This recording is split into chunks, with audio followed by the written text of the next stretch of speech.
Hello, everybody. This is Dr. Alamanda here again with another topic. Let us see. Apple phones అంటే అందరికీ ఇష్టం కదా. Okay, Steve jobs పేరు ఎప్పుడైనా విన్నారా?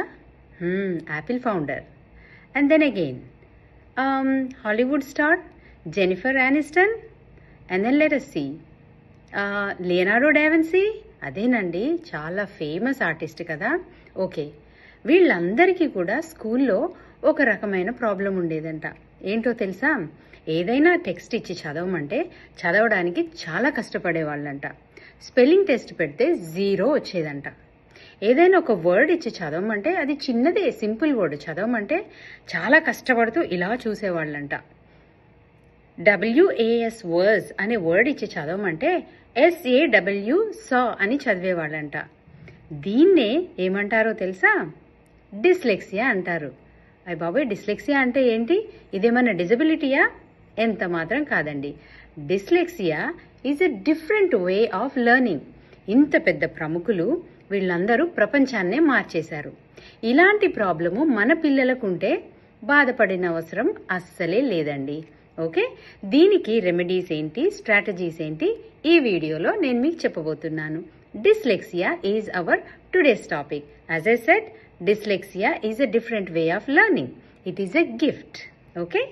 Child struggle with letters, read slowly, or often reverse words? These may be signs of dyslexia, as I said.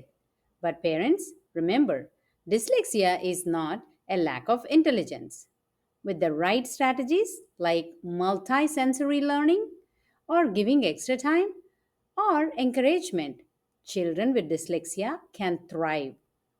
Your support can turn their struggle into strength.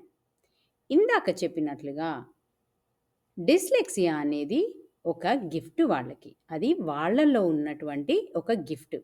అది ఏ విధంగా బయటికి తీసుకురావాలి చూద్దాం. If you take 5 children, 1 in 5 children will have dyslexia. Okay, dyslexia ఉన్న పిల్లల్లో ఎలాంటి లక్షణాలు కనబడతాయి? సో అలాంటి పిల్లలకి మనము ఏ విధమైనటువంటి స్ట్రాటజీస్ ఇచ్చినట్లయితే డిస్లెక్సియా నుంచి బయటకు వస్తారో ఇప్పుడు చూసేద్దాం. Dyslexia is a learning difference, but it's not a disability that affects how the brain processes written language. It's not about the intelligence. వాళ్ళ ఇంటెలిజెన్స్తో సంబంధమే లేదండి. Many dyslexic people are highly creative and successful. ముందు చెప్పుకున్నట్లుగా ఎంతోమంది ప్రముఖులకి dyslexia అనేది ఉంది. సరే, ఎలాంటి లక్షణాలు ఈ డిస్లెక్సియా పిల్లల్లో కనిపిస్తాయో చూద్దాం. First one, mixing up similar letters. అంటే బీని డి లాగా చదవడం, డీని బి లాగా చదవడం, పీని క్యూ లాగా చదవడం, క్యూని పి లాగా చదవడం. The brain sees the letters as shapes and then flips them. అవి లెటర్స్ అటు ఇటు ఫ్లిప్ అవుతున్నట్టుగా వాళ్ళకి కనబడుతూ ఉంటాయి. సెకండ్ లక్షణం వచ్చి difficulty with spelling. Words don't stick in memory the same way. So ఆ స్పెల్లింగ్స్ చదవడానికి స్ట్రగుల్ అవుతూ ఉంటారు. మూడో లక్షణం వచ్చి reading slower than peers. Takes more effort to decode each word. ప్రతి వర్డ్ని కూడా డీకోడ్ చేసి చదవడానికి చాలా టైం పడుతుందన్నమాట. ఇంకొక లక్షణం వచ్చి ట్రబుల్ విత్ వర్డ్ ఆర్డర్. అంటే ఇందాక చెప్పుకున్నట్టుగా వర్డ్స్ బికమ్స్ సా, బ్రెయిన్ ప్రాసెస్ డిఫరెంట్లీ. అటు నుండి ఇటు, ఇటు నుండి అటు చదువుతూ ఉంటారనమాట. దెన్ నెక్స్ట్ లక్షణం వచ్చి strong visual thinking skills, like amazing at seeing the big picture. కాబట్టి ఇలాంటి లక్షణాలు ఉన్న పిల్లల్ని మనము చూసినట్లయితే వాళ్ళకి మంచి స్ట్రాటజీస్ ద్వారా మనము హెల్ప్ చేయొచ్చు. ఒకటేంటంటే మల్టీ సెన్సరీ లెర్నింగ్ అనేది వాళ్ళకి మనం అలవాటు చేయాలి. అంటే ఏంటి? Using touch, sight and sound together help them brain remember better. ఇలాంటి స్ట్రాటజీ అనేది మనము వాళ్ళకి అలవాటు చేయాలి. నెక్స్ట్ స్ట్రాటజీ వచ్చి audio books paired with the text. అంటే ears and then eyes work as a team to understand stories. So audio books వాళ్ళ దగ్గర టెక్స్ట్ పెట్టి ఆడియో బుక్స్ వినిపించినట్లయితే చాలా బాగా వాళ్ళకి అర్థమవుతుంది. And then next important strategy ఏంటో తెలుసా? కలర్డ్ ఓవర్లేస్ అంటే కలర్ కోడింగ్ అంటారు. Like special tinted sheets make words stop moving on the page. అంటే ఇందాక చెప్పుకున్నట్లుగా ఆ లెటర్స్ అన్నీ కూడా కదులుతూ ఉన్నట్టుగా కనిపిస్తూ ఉంటాయి వాళ్ళకి.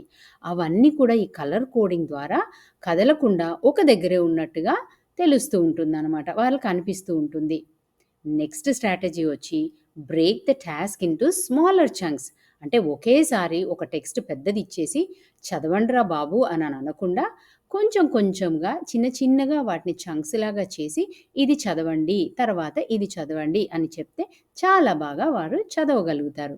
అంటే ఫర్ ఎగ్జాంపుల్ ఒక పెద్ద పిజ్జా ఇచ్చేసి ఈ పిజ్జా మొత్తం తిను అనని చెప్పడం కంటే ఒక్కొక్క slice, like eating the pizza slice by slice instead of the whole thing. Next వచ్చి వాళ్ళకి ఎక్స్ట్రా టైం ఇవ్వాలండి. అంటే చదువుకోవడానికి, ఎగ్జామ్స్ రాయడానికి ఎక్స్ట్రా టైం ఇవ్వాలి. That means dyslexic brains just need more time to process.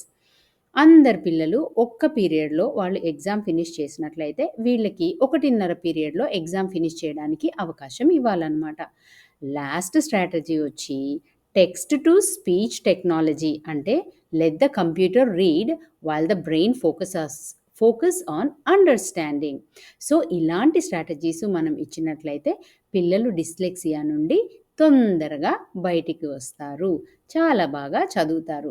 ముందు చెప్పుకున్న ప్రముఖులు ప్రపంచాన్ని ఏ విధంగా అయితే మార్చేశారో మన పిల్లలకు కూడా డిస్లెక్సియా ఉన్నప్పుడు అయ్యో వీళ్ళకి చదవడం రాదు కదా అని మనం ఒక లేబుల్ వేసేసి బాధపడడం కంటే ఇలాంటి స్ట్రాటజీస్ పిల్లలకి అందించి తల్లిదండ్రులు, టీచర్స్ మంచి సపోర్ట్ ఇచ్చినట్లయితే ఖచ్చితంగా మన పిల్లల్ని ఇంకొక పెద్ద ప్రముఖులుగా మనము ఫ్యూచర్లో చూడబోతాము. As always, different brains, amazing abilities. Dyslexia is a superpower in disguise. As always, guys, every child can learn. As always, every child can learn. No child can be left behind. Every child is unique and every child can learn. Thank you.